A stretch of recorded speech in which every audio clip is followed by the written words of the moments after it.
விஜயண்ணா, உங்கள் வேலூர் பரப்புரை பார்த்து அதில் எதுவும் இல்லைன்ற ஆதங்கத்தில் ஒரு வீடியோ ஒன்று போட்டேன். உங்களுடைய ரசிகர்கள், ஆமாம், அவங்க ரசிகர்கள் மட்டும்தான். ஏன்னா இன்னும் அரசியல் வயப்படலையே. அவங்க எல்லா சோஷியல் மீடியா சைட்லேயும் என்னை கடிச்சு வச்சிட்ருக்காங்க.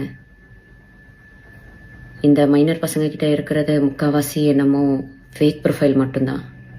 அதை வச்சு தான் என்னை மிரட்டிட்டும் இருக்காங்க. அதுக்காக பயந்து நான் அந்த வீடியோவை டிலீட் பண்ணவும் மாட்டேன், என் கருத்துக்கள்ல இருந்து பின்வாங்கவும் மாட்டேன். என்னை மிரட்டினா பரவாயில்ல, ஆனால் என்னை சார்ந்தவங்களையும் மிரட்டுறனால இதை சொல்ல வேண்டிய கட்டாயத்தில் இருக்கேன். விஜயண்ணா, உங்களுக்கு என்ன பழி வாங்கணும்னா நான் என் வீட்டில் இருப்பேன், இல்லைன்னா என் ஆஃபீஸில் இருப்பேன்.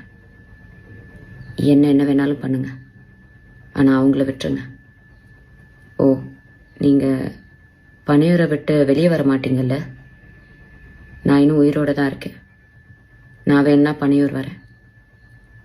என்னை திட்டின மாதிரி தான், மக்களை திட்டின மாதிரிலாம் யாரையும் உள்ளே இழுத்து போட மாட்டேன். ஒரு பெண்ணுக்கு சோஷியல் மீடியாவில் முக்கியமாக எவ்வளோ மரியாதையும் எவ்வளோ மதிப்பும் எவ்வளோ பாதுகாப்பும் உங்கள் ரசிகர்கள் மத்தியில் இருக்குன்றத அந்த வீடியோ கீழே இருக்க கமெண்ட் செக்ஷனை டைம் இருந்தால் படித்து பாருங்கள். நன்றி அண்ணா.